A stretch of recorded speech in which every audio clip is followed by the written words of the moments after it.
하나님의 말씀 느헤미야 9장 1절에서 10절입니다. 구약 738쪽쯤 되고요. 느헤미야 9장 1절에서 10절까지 말씀을 공동체 성경 읽기로 듣도록 하겠습니다.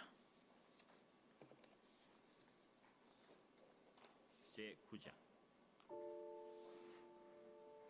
그달 29날에 이스라엘 자손이 다 모여 금식하며 굵은 베옷을 입고 티끌을 무릅쓰며 모든 이방 사람들과 절교하고 서서 자기의 죄와 조상들의 허물을 자복하고 이날의 낮 4분의 1은 그 제자리에 서서 그들의 하나님 여호와의 율법책을 낭독하고 낮 4분의 1은 죄를 자복하며 그들의 하나님 여호와께 경배하는데 레위 사람 예스와와 바니와 간미엘과 스바냐와 분니와 세레바와 바니와 그나니는 단에 올라서서 큰 소리로 그들의 하나님 여호와께 부르짖고 또 레위 사람 예스와와 간미엘과 바니와 하삼느야와 세레바와 호디야와 스바냐와 부다히야는 이르기를 너희 무리는 마땅히 일어나 영원부터 영원까지 계신 너희 하나님 여호와를 송축할지어다. 주여, 주의 영화로운 이름을 송축하올 것은 주의 이름이 존귀하여 모든 송축이나 찬양에서 뛰어남이니이다. 오직 주는 여호와시라. 하늘과 하늘들의 하늘과 일월 성신과 땅과 땅 위의 만물과 바다와 그 가운데 모든 것을 지으시고 다 보존하시오니 모든 천군이 주께 경배하나이다. 주는 하나님 여호와시라. 옛적에 아브라함을 택하시고 갈대아 우르에서 인도하여 내시고 아브라함이라는 이름을 주시고 그의 마음이 주 앞에서 충성됨을 보시고 그와 더불어 언약을 세우사 가나안 족속과 헷 족속과 아모리 족속과 브리스 족속과 여부스 족속과 기르가스 족속의 땅을 그의 씨에게 주리라 하시더니 그 말씀대로 이루셨사오매 주는 의로우심이로소이다. 주께서 우리 조상들이 애굽에서 고난받는 것을 감찰하시며 홍해에서 그들의 부르짖음을 들으시고 이적과 기사를 베푸사 바로와 그의 모든 신하와 그의 나라 온 백성을 치셨사오니 이는 그들이 우리의 조상들에게 교만하게 행함을 아셨습니다. 주께서 오늘과 같이 명예를 얻으셨나이다. 오늘은 느헤미야 강의 11번째 새로운 시작, 새로운 은혜입니다. 이 제목 어디서 많이 본 것 같지 않으세요? 어디서 보셨어요? 저기서 보셨죠? 예. 올해 2022년 우리 교회 표입니다. 새롭게 시작하는, 여러 가지 의미에서 새롭게 시작하는, 우리에게 새로운 은혜 달라는 표로 시작한 지가 벌써 이제 8개월이 지나고 이제 9, 10, 11, 12 이제 4개월 남았습니다. 그리고 이제 벌써 이제 다음 이번 주 목요일이면 벌써 9월이네요. 그래서 이번에 하반기 또 목장 개강하고 하반기 사역을 하면서 다시 한번 좀 새로운 마음으로 시작하고 또 새로운 은혜를 또 오늘 주시는 하나님의 말씀을 동일하게 우리에게 주시길 또 소원하면서 이 말씀으로 정했습니다. 지난 시간에는 느헤미야 8장의 내용을 살펴봤는데요. 다른 건 다 기억 못하셔도 수문학 광장에서 있었던 부흥회를 기억하실 것입니다. 52일 만에 성벽 재건이 마치고 예루살렘 이스라엘 백성들이 영적인 허기가 있었죠. 그래서 자발적으로 에스라에게 찾아와서 율법의 말씀을 낭독해 달라라고 했고 그 말씀대로 에스라가 7월 1일 나팔절인데요. 그때 말씀을 낭독할 때 놀라운 은혜들 또 부흥들이 일어났어요. 그래서 우리가 지난번 부흥을 주제로 이제 세 가지 우리가 확인을 했죠.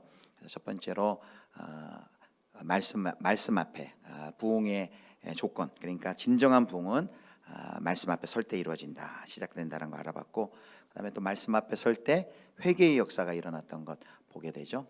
죄를 고백하고 회개의 역사가 일어난다. 또 진정한 부흥은 순종과 우리의 삶의 실천에까지 연결된다라는 것을 살펴보았습니다.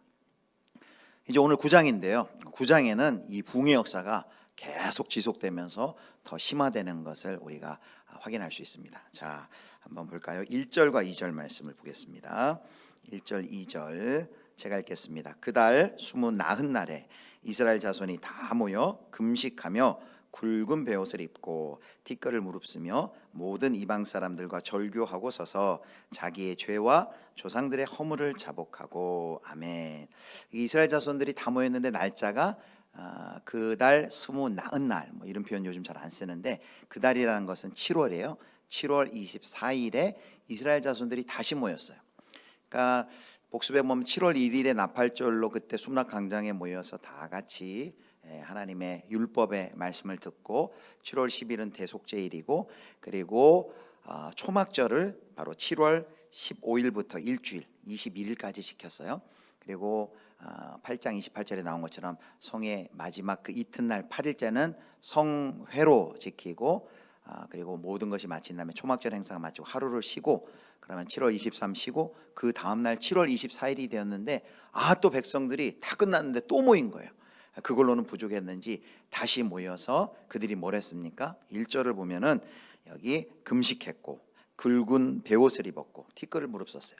금식했다는 것은 음식을 이제 끊은 것이고 하나님만 전적으로 의지하는 그런 것이고, 또 비상 상황에서 하나님 바라보며 기도할 때 금식하죠.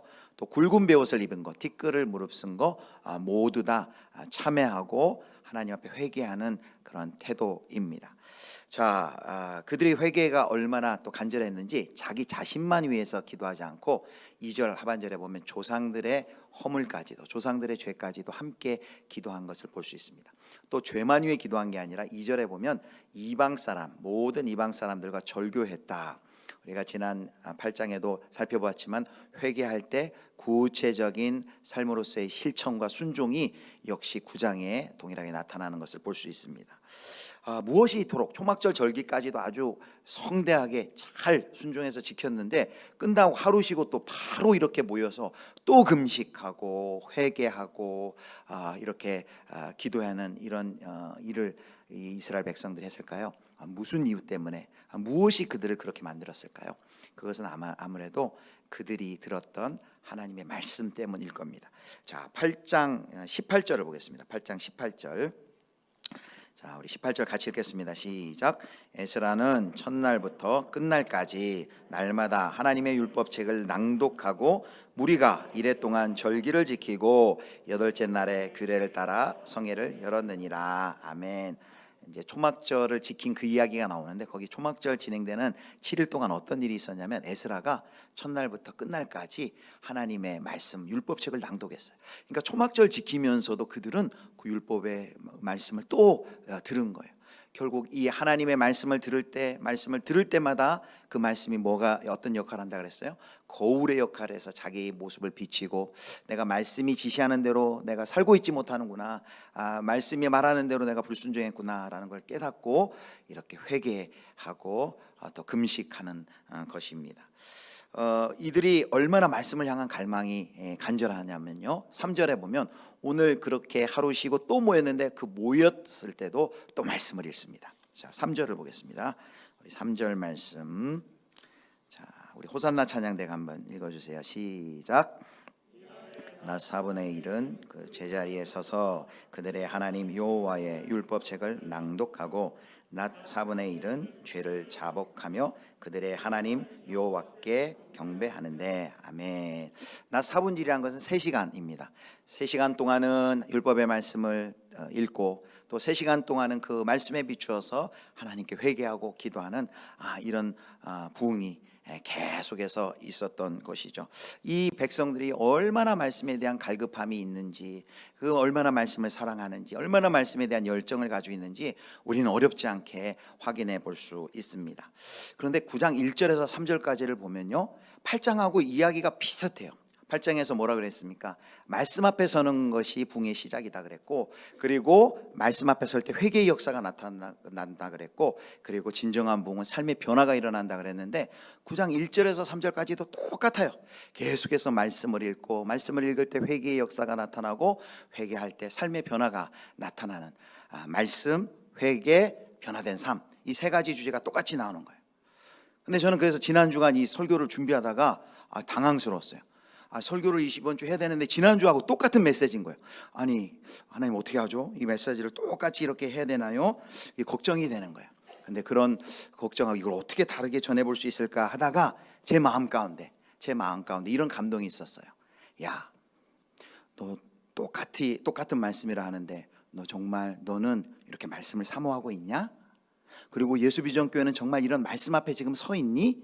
이런 마음의 감동이 우리에게 있었어요. 8장에서도 9장에서도 이런 똑같은 일이 있지만 정말 이게 성경의 이야기가 아니라 정말 우리도 이스라엘 백성들처럼 정말 말씀을 향한 갈급함, 말씀을 향한 열정이 정말 있는지 그것을 우리가 자문해 봐야 됩니다. 그리고 이제 하반기를 시작하면서 우리가 이 말씀에 대한 식욕이 없다면, 영적인 식욕이 없다면 우리가 하나님께 기도해야 돼. 하나님, 성경을 읽어도 맛이 나지 않습니다. 재미없습니다. 무디입니다. 하면은 이 예루살렘 백성들에게 주셨던 그 하나님의 그 말씀의 은혜를 우리에게 달라고 우리가 간절히 기도해야 되겠죠. 그래서 여러분, 유명한 설교자가 사람을 변화시키는 것이 결코 아닙니다. 좋은 프로그램이 좋은 어떤 양육의 과정이 감동적인 이야기가 우리를 변화시키는 것이 아니에요. 우리를 변화시키는 것은 하나님의 말씀인 줄 믿으시길 바랍니다. 그래서 우리가 할 일은 그 하나님 앞에, 말씀 앞에 자꾸 나와서 서는 거예요. 이제 이번 주부터 또 목장이 개강되는데, 목장 개강하면 목자님들이 고민이 많아요. 어떻게 또 한 학기 동안 목자로서 목장을 잘 섬기고 또 이 목자 역할을 할까 고민하는데, 여러 가지 기도하면서 고민하셔야 되겠죠. 목자님들이 하셔야 될 가장 큰 역할이 뭐냐면은 자신과 목원들을 하나님의 말씀 앞에 자꾸 설 수 있도록, 내가 목원들을 변화시킬 생각은 그거는 우리가 할 수도 없고 해서도 안 되고, 하나님의 말씀이 우리 목원들을 책임지고 우리 목원들을 변화시키고 성장할 수 있도록 그 말씀 앞에 자꾸 나아가는 것이 필요합니다. 그래서 새로운 시작, 새로운 은혜라는 제목으로 올해 시작이 됐지만 다시 한번 좀 점검해 봤으면 좋겠어요. 우리가 새롭게 시작하면서 공동체 성경 읽기도 했는데 그동안 좀 느슨해졌다면 이제 하반기 이번 9월을 기해서 마지막 열심을 다해 공동체가 함께 또 읽고, 우리 교회가 교회적으로 매일 성경으로 묵상하는데 그동안 묵상이 좀 느슨했다면 다시금 이번 하반기를 기해서 새롭게 다시 한번 묵상도 시작하고 또 힘을 얻고 이런 은혜가 우리 공동체 가운데 있었으면 좋겠습니다. 말씀의 맛을 경험한 시편 기자가 이런 고백을 합니다. 자, 시편 119편 103절 말씀 우리 같이 읽겠습니다. 시작. 주의 말씀의 맛이 내게 어찌 그리 단지요, 내 입에 꿀보다 더 다니이다. 아멘. 그 영적인 식욕이 아주 강렬해서 이 말씀의 맛을 보았고, 또 말씀의 그 맛 때문에 그 사모하는 그 시편 기자의 고백입니다. 그래서 우리도 이런 영적인 식욕이 회복되고 우리에게 갈급함이 회복이 돼야 되겠는데요. 아레이토레라는 중국의 선교사님, 예수안의 대천덕 신부님의 할아버지인데, 그분이 쓴 책 말씀의 영을 받는 법이라는 책을 보면 이런 말씀이 있어요. 제가 한번 그대로 인용을 해서 읽어드릴게요. 하나님의 말씀을 깊이 자주 묵상하지 않으면 우리의 생활과 봉사에서 능력을 나타낼 수도 없고 그것을 지속할 수도 없다. 우리의 ip사귀가 시들지 않고 모든 일이 형통하려면 여호와의 율법을 즐거워하여 그것을 밤낮으로 묵상해야 한다. 여기 시편 1편 2, 3절을 말씀을 인용해서 이렇게 얘기했죠. 우리가 건강하려면 음식을 가려서 건강한 음식을 먹듯이 우리가 영적으로 강건하려면 어떻게 됩니까? 영적인 양식은 하나님의 말씀을 먹는 것에 우리가 집중해야 되고 소홀히 해서는 결코 아니 되겠죠. 자, 여기까지 하고 이제 설교를 마치면 오늘 큰 은혜가 있을 것 같은데, 여기 오늘은 서론이고요. 이제 오늘 본론이에요. 8장과 9장의 내용이 1, 2, 3절까지 똑같은데 4절부터 시작되는 그 말씀은 8장하고 비슷한 듯한데 조금 달라요. 8장에는 말씀이 거울과 같았다라고 볼 수 있어요. 말씀을 읽을 때 말씀 앞에 노출되고, 말씀을 읽을 때 말씀이 거울이 돼서 내가 그 말씀대로 순종하지 못한 걸 회개하고 통회하고 자복하고 이런 역사가 있는데, 9장에 보면 이제 4절부터 마지막 38절까지를 보면 이스라엘의 역사가 창조부터 지금 포로에서 돌아온 이 시기까지 이스라엘의 역사가 쭉 기술이 되고 나열이 됩니다. 그래서 이 8장에서는 말씀이 거울의 역할을 했다면 9장에서는 비유하자면 말씀이 안경과 렌즈의 역할을 해요. 여러분, 우리가 이 안경 끼신 분들도 있지만 이렇게 안경 끼신 분들 이게 빼면 눈이 잘 안 보이잖아요. 저도 빼면은 이렇게 누가 누구인지 잘 안 보여요. 근데 안경을 끼면 선명하게 보이듯이 성경은 우리가 바라보면서 읽기도 하지만 때로는 이 성경이 읽은 후에는 어떻게 되냐면 이것이 우리의 안경과 같은 역할을 합니다. 그래서 레슬리 뉴비긴이라는 인도 선교사를 역임하신 신학자는 성경은 바라보아야 할 책이기도 하지만 통하여서 볼 책이다. 성경이 안경이 되어서 세상을 보고 역사를 보고 인생을 보는 것이죠. 그걸 이제 신학에서는 이제 세계관이라 그래요. 세계 더하기 관, 세상을 보는 관점이다. 그래서 뭐 일반 사회에서는 뭐 프레임, 그리고 뭐 가치관 이런 단어로도 쓰는데 바로 성경적인 관점으로 세상을 보는 것. 그런데 오늘 본문에 보면 이제 9장 4절부터 마지막 38절 보면 이스라엘의 그 역사를 그들이 들었던 모세 율법의 하나님의 말씀으로 그 역사를 다시 한번 바라봅니다. 자, 여기 4절과 5절에 보면은 누가 나오냐면 레위 사람들이 나와요. 8명씩 나오는데 4절에도 8명, 5절에도 8명인데 각기 다른 사람이 아니고요. 5절에 나온 8명 중에는 4절에 나온 사람이 5명이 겹쳐 있어요. 그러니까 전부 다 하면 11명인데 특별히 겹쳐 있는 5명은 레위인들 중에서도 지도자로 여겨집니다. 그런데 그 레위인들의 지도자가 단 앞에 서서 뭘 하고 있을까요? 4절을 보면 이렇게 말합니다. 단에 올라서서 큰 소리로 그들의 하나님께 부르짖는다. 즉 이 레위인들이 그 모여있는 백성들을 대표해서 예배를 인도하고 그들과 함께 간절히 부르짖고 기도하고 있습니다. 그 다음에 이제 5절에 보면 그들이 백성들에게 이렇게 선포합니다. 자, 5절 말씀. 또 레위 사람 예수아와 감미엘과 바니와 하삼니아와 세레비아와 호디야와 스바냐와 부다히아는 이르기를 너희 무리는 마땅히 일어나. 앉아서 아마 기도했던 것 같아요. 일어나 영원부터 영원까지 계신 너희 하나님 여호와를 송축할지어다 라면서 백성들을 향해서 그 레위인 예배 인도자들이 하나님을 송축할지어다 라고 선포를 합니다. 그렇게 송축할지어다 한 다음부터 그 다음부터요 이제 5절 하반절에 주여 주의 영화로운 이름은 여기서부터는 기도예요. 여기서는 기도가 하는데 기도가 38절까지 진행이 되는데 이 기도는 이스라엘의 역사를 기술하면서 그 역사 가운데 하나님은 누구시고 하나님이 어떻게 일하셨고 그 하나님의 일하심 가운데 우리 인간들은 어떻게 반응했는지를 보여줘요. 그래서 8장에서는 말씀이 거울이었다면 9장에서는 그 말씀이 그 들려진 그 말씀에 창념할 때 그 말씀이 우리 이스라엘 백성들의 안경이 되고 렌즈가 돼서 그들의 역사와 그들의 삶과 세상을 바라볼 때 이들이 세 가지 말씀을 통해서 깨닫는 것이 있었어요. 그것을 정리해 보도록 하겠습니다. 자, 첫 번째입니다. 첫 번째 대지는요. 우리 함께 같이 읽겠습니다. 시작. 하나님이 어떤 분이신지를 고백하고 찬양한다. 이 9장 5절 하반절부터 38절까지 보면 하나님이 누구신지 그들이 이스라엘 백성들이 말씀을 통해 깨닫게 돼요. 그리고 그 깨달은 하나님을 하나님께 찬양하며 경배합니다. 자, 성경에 나오는 하나님, 성경에 계시하는 하나님은 누구십니까? 가장 먼저 나오는 것이 바로 6절에 나와 있는 말씀. 하나님을 어떤 분으로 계시하는지 보겠습니다. 자, 오직 주는 여호와시라. 하늘과 하늘들의 하늘과 1월 성신과 땅과 땅 위의 만물과 바다와 그 가운데 모든 것을 지으시고 다 보존하시오니 모든 천군이 주께 경배하나이다. 여기 6절을 통해 계시되는 하나님 누구일까요? 바로 하나님은 창조주 하나님이시다. 하늘의 해와 달과 별과 온 세상과 만물을 창조하신 하나님이시다라고 선포합니다. 창세기 1장 1절을 보면 바로 이렇게 선포하죠. 태초에 하나님이 천지를 창조하시니라. 뭐 설명하려고도 않죠. 그냥 딱 선포하면서 갑니다. 그래서 예수님을 믿어보고 교회를 다녀보고 기독교를 믿어보려 하는 사람들 어떤 분들은 1장 1절부터 탁 막혀서 교회에 못 나와요. 태초에 하나님이 천지를 창조하시니라. 온 세상의 창조자로 하나님께서는 선포하십니다. 창조만 하시고 그럼 그냥 창조한 대로 그냥 내버려 두십니까? 오늘 6절에 보면 하반절에 어떤 표현이 있냐면 모든 것을 지으시고 여기 다 보존하시고 그랬어요. 보존한다는 것은 그것을 유지하고 통치하고 다스리신다는 거죠. 우리가 흔히 말하는 섭리하신다는 거예요. 섭리하고 다스리시는 분이 하나님이심을 말씀해 주고 있습니다. 그래서 여기 기도는 그 하나님을 마땅히 찬양받기에 합당하신 그 하나님을 찬양해야 되는데 그 찬양의 대상이 사람뿐만이 아니에요. 사람뿐만 아니라 영계까지. 그래서 모든 천군이 주께 경배하나이다. 9절 하반절에 보면 모든 천군 천사들도 마땅히 하나님께 찬양해야 된다라고 고백을 하고 있습니다.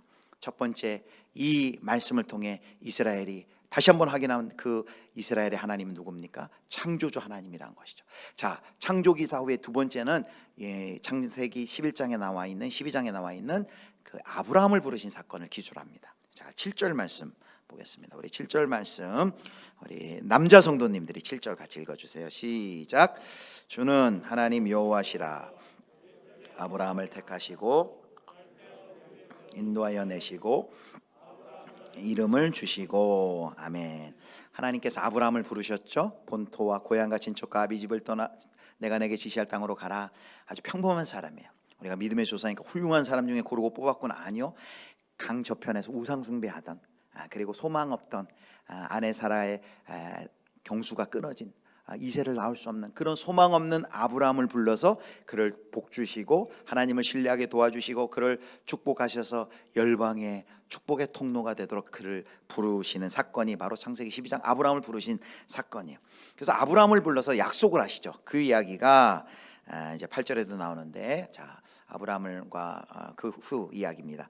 그의 마음이 주 앞에서 충성됨을 보시고 그와 더불어 여기 뭘 세웠습니까?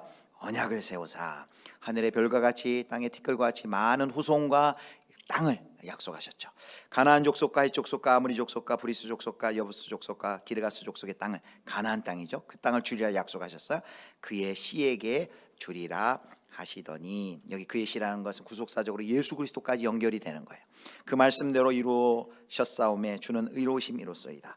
자, 아브라함을 그 부르신 이 하나님 7, 8절을 통해서는 어떤 하나님을 만나게 됩니까? 언약을 맺으신 하나님, 우리를 부르셔서 우리와 언약을 맺으시고 그 언약을 지키시는 하나님. 그래서 그 하나님을 마지막에 8절 맨 마지막에는 뭐라 그랬냐면 주는 의로우심이로소이다 라고 말합니다.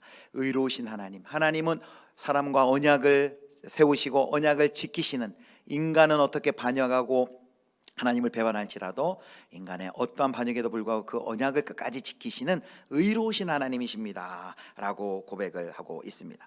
자, 그 다음에 이제 9절부터 11절에는 출애굽 기사가 나와요. 출애굽 기사를 우리가 다 읽지는 못하겠지만 출애굽 사건을 통해서 계시하는 하나님 어떤 하나님이냐면 이스라엘을 구원하시는 하나님이에요. 자, 출애굽 사건이 끝나면 그 다음에는 12절부터 21절에는 출애굽했으니까 광야 생활을 해야 되겠죠. 광야 생활을 통해서는 하나님 어떤 하나님이냐면 광야 생활을 통해 그들에게 필요를 공급해 주시는 하나님이시다 라고 말합니다. 자, 9장 21절 보겠습니다. 자, 21절 이번에는 여성도님들이 읽어주세요. 시작. 40년 동안 들에서 기르시되 부족함이 없게 하심으로 그 옷이 헤어지지 아니하였고 발이 부르트지 아니하였사오며. 아멘.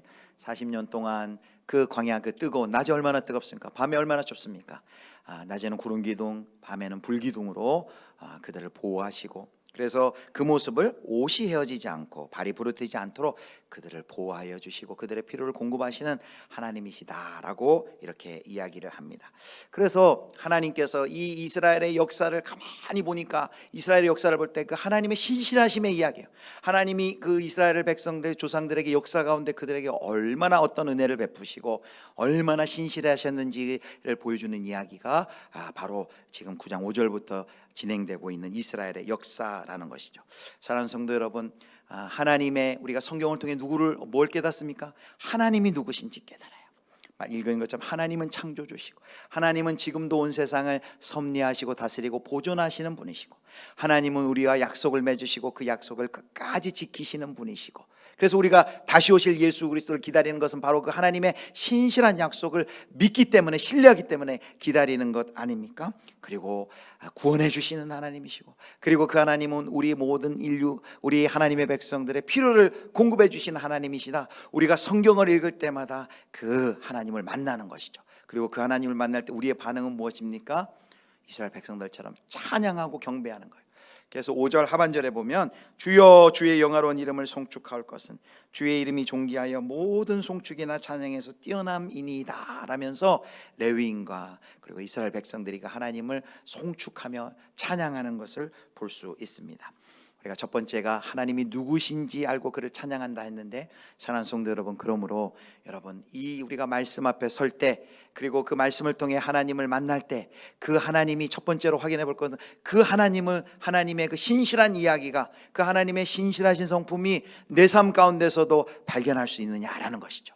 지금 이스라엘 백성들을 통해서는 그 하나님과 하나님의 신실하심과 하나님의 은혜와 하나님의 성품을 지금 발견하고 그 하나님을 찬양하는데, 나도 동일하게 하나님의 부르심을 받고 신앙생활하는데 내 삶 가운데는 그 말씀이 약속하신 그 하나님이 내 삶 가운데 나를 통해서 드러나고 있는지, 하나님의 성품이 나타나고 있는지, 하나님이 내 삶 속에서는 그럼 어떤 행사를 이렇게 이스라엘 백성들을 향해서는 필요들을 공급하시고 구원하신 내 삶을 통해서는 어떠한 삶을, 어떠한 하나님의 모습을 나타내고 있는지 바로 이것을 저와 여러분이 간증하는 삶을 사실 수 있기를 주님의 이름으로 축원합니다. GBS하고 우리 목장 모임하고 그럴 때마다 그 하나님을 간증을 하는 것이죠. 자, 두 번째 그 하나님의 말씀이 렌즈가 안경이 되어서 그 하나님의 말씀으로 이스라엘 역사를 볼 때, 그리고 이스라엘 사람들의 그 삶을 볼 때 그들이 깨닫는 것이 뭘까요? 우리 두 번째 대지를 같이 한번 읽겠습니다. 시작. 우리는 누구이고 무엇을 위해 살아야 하는지 알게 됩니다. 아멘. 우리는 누구이고 무엇을 위해 살아야 될지 알게 됩니다. 이 인생의 묵직한 질문이 있죠. 여러분 사진 한 장 보여드릴 텐데요. 폴 고갱이라는 이제 프랑스 작가가 1897년에 그린 그림인데, 이 그린 그림의 이름이 이렇게 돼요. 우리는 어디서 왔고 그리고 무엇이며 우리는 어디로 가는가라는 작품의 제목이에요. 그래서 이 그림은 저 그림의 오른쪽부터 이렇게 오른쪽으로 왼쪽으로 가면서 작품을 감상하도록 그렇게 말합니다. 제일 오른쪽에 보면 누가 있어요? 아기가 있죠. 이 아기는 태어나는 모습, 우리의 과거, 우리는 어디서 왔으며 이 그림 전에 어디서부터 보내져서 이 땅에 저렇게 아기의 모습으로 태어난 것일까요? 우리 모든 사람들이 그런 질문을 하죠. 우리가 어디서 왔지? 내가 어디서 왔지? 그 다음에 이 그림의 제목이 중간이 우리는 무엇이며입니다. 우리는 무엇이며라고 이 인생의 의미를 질문한 그 모습을 저기 중간에 사람이 열매를 따는 모습을 통해서 현재의 모습을 보여줍니다. 내가 왜 여기 있지? 나는 여기서 뭘 위해 살아가고 있지? 내 인생의 목적은 무엇이지? 그런 묵직한 그런 질문을 하는 것이죠. 그리고 또 왼쪽으로 더 가보면 이제 인생의 마지막에 한 노파가 이렇게 머리를 싸매고 있는 모습 보이죠? 이제 죽음이 멀지 않았습니다. 그러면서 인생의 마지막에 인생의 의미를 다시 한번 생각합니다. 자, 그렇다면 우리는 어디로 가는 거지? 이 인생이 끝난 다음에 어디로 가는 거지? 근데 가만히 보면 질문은 있는데 답이 없어요. 우리는 어디서 왔으며 했는데 어디서 왔는지 오른쪽에 그림이 없고, 그리고 어디로 가는지 저 그림 다음에 그림이 없어요. 그 미켈란젤로가 그린 그 천지창조 같은 경우 보면 우리가 어디서 왔는지 어디로 가는지 그런 그림들이 그려져 있는데, 이 그림은 인생의 중요한 질문을 우리에게 던집니다. 그래서 우리가 살아가면서 이런 중요한 세계관적인 질문을 하는 것이죠. 그리고 모든 종교가, 모든 철학이 이 질문에 대한 각자의 답을 가지고 있습니다. 그런데 이스라엘 백성들이 하나님의 말씀을 읽을 때 하나님이 누구신지, 하나님이 어떠한 일을 행하셨는지와 더불어서 깨닫는 것이 있습니다. 그게 뭐예요? 내가 누군지, 그리고 나는 어디서 왔고 도대체 왜 여기 서 있는지, 무엇을 위해 살아가는지, 나의 인생의 목적은 무엇인지를 알게 된다는 것이죠. 그래서 이 느헤미야 9장에 보면 16절부터는 분위기가 싹 바뀝니다. 15절까지는 그 하나님이 누구신지 고백하며 그 하나님을 찬양하는데, 16절서부터는 계속해서 자신들의 잘못을 뉘우치고 그리고 회개합니다. 자, 16절, 17절 보겠습니다. 자, 16절. 그들과 우리 조상들이 교만하고 목을 굳게 하여 주의 명령을 듣지 아니하고, 우리 17절 같이 읽겠습니다. 17절 시작. 거역하며 주께서 그물 가운데에서 행하신 기사를 기억하지 아니하고 목을 굳게 하며 패역하여 스스로 한 우두머리를 세우고 종되었던 땅으로 돌아가고자 하였나이다. 그러나 주께서는 용서하시는 하나님이시라 은혜로우시며 긍휼히 여기시며 인자가 풍부하심으로 그들을 버리지 아니하셨나이다. 아멘.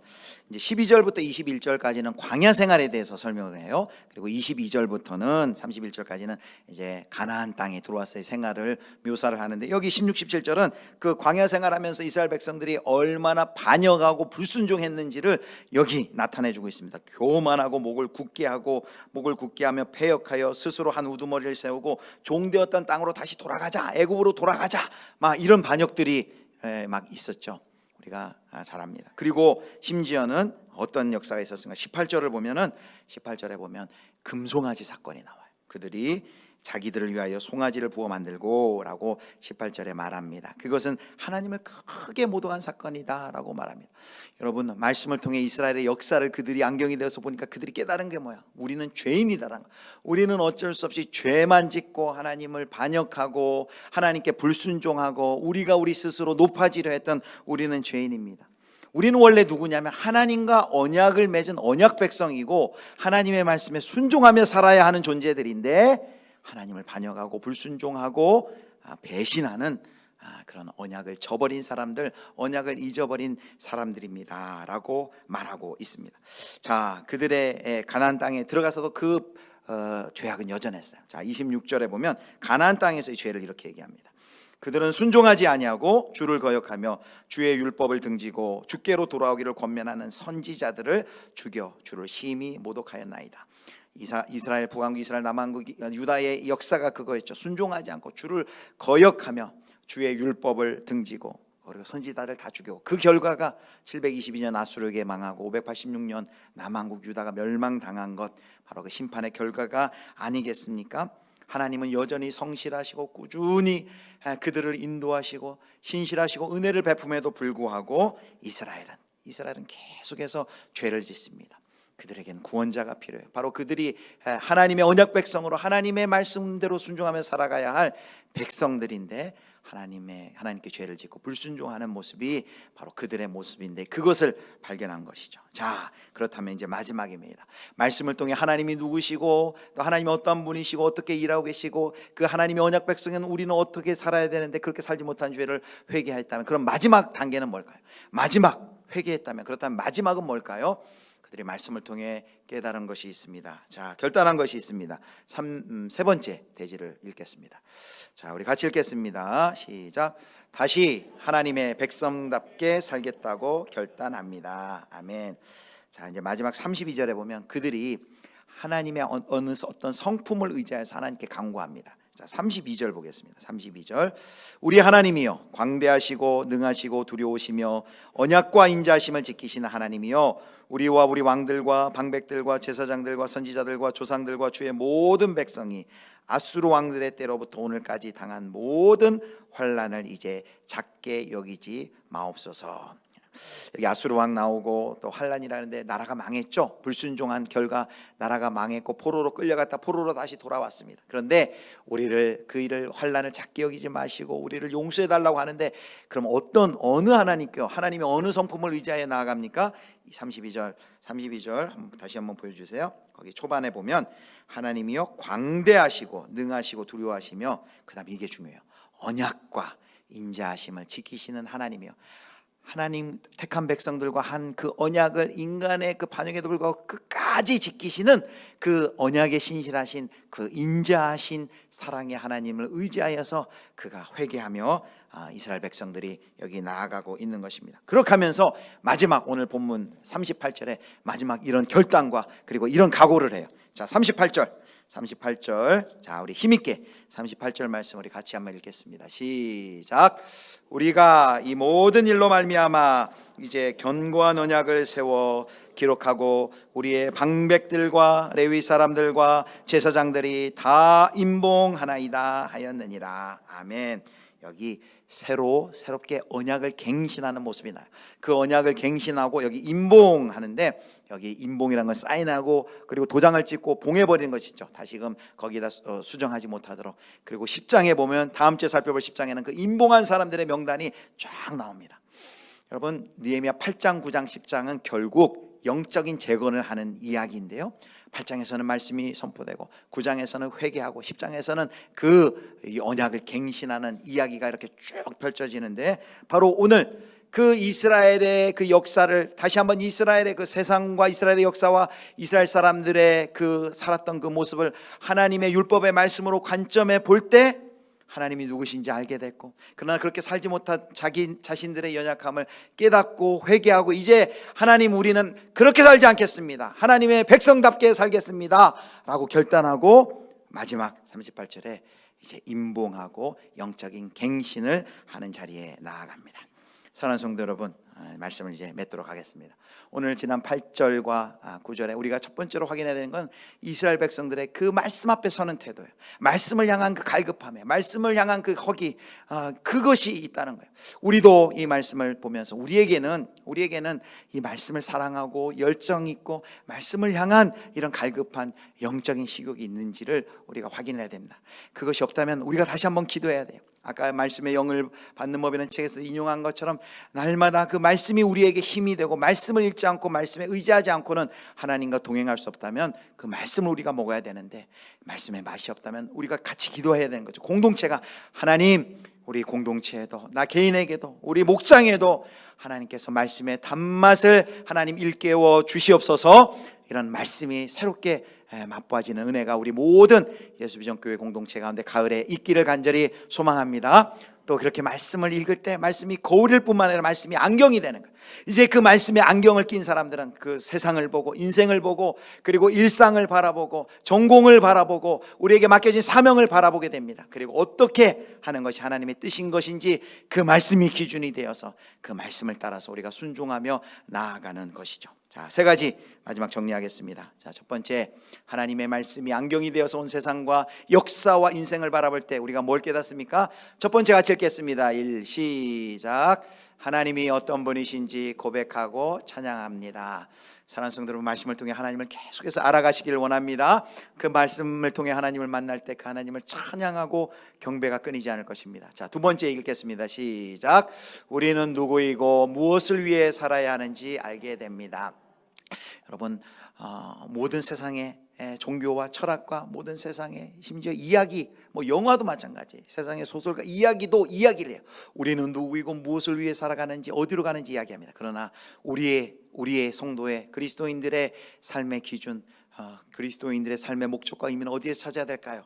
바로 이 말씀 가운데 기록이 되어 있습니다. 그 말씀을 통해 우리가 바로 이런 바른 관점을 가질 수 있죠. 세 번째, 그럴 때 우리가 결단해야 되는데 같이 읽습니다. 시작. 다시 하나님의 백성답게 살겠다고 결단합니다. 하나님의 말씀이 안경이 되어서 그 말씀 가지고, 그 안경 하나님의 말씀을 가지고 살아갈 때 우리가 그냥 보는 것뿐만 아니라 이제 실천하며 결단하는 은혜가 우리 모두에게 있기를 주님의 이름으로 축원합니다. 가을 새롭게 시작하는 이 2022년 마지막 가을 이 하반기에 이런 은혜가 말씀의 갈급한 심령으로 변화되고 하나님의 말씀이 우리의 안경되어서 세상과 역사와 인생을 바라보고 하나님의 백성답게 살아가는 결단과 각오의 은혜가 저와 여러분 우리 예수비전교회 가운데 가득히 넘치기를 주님의 이름으로 축원합니다.